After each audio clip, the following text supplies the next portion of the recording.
بسم الله الرحمن الرحيم. هنعرف مع بعض طريقة حذف القنوات المميزة على قناتك على اليوتيوب.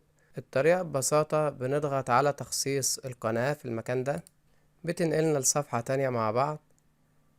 وهنا عندنا في المكان ده هنا القنوات المميزة تكون هنا بالشكل ده. بنضغط على الثلاث شرطات الخيارات، وهنا بنقول له إزالة القسم. كده احنا حذفنا القنوات المميزة اللي احنا عندنا. ادي قناة كمان اهي بنعمل لها إزالة. واهم حاجة نضغط على نشر عشان يتثبت معانا الخيار. وبكده تمت معانا العملية ببساطة.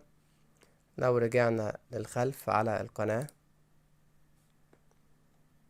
هنلاقي القنوات المميزة مش موجودة، كلها اتشالت. كده انتهينا من شرح النهاردة. لو عجبك الفيديو ما تنسناش باللايك والاشتراك في القناة. والسلام عليكم ورحمة الله وبركاته.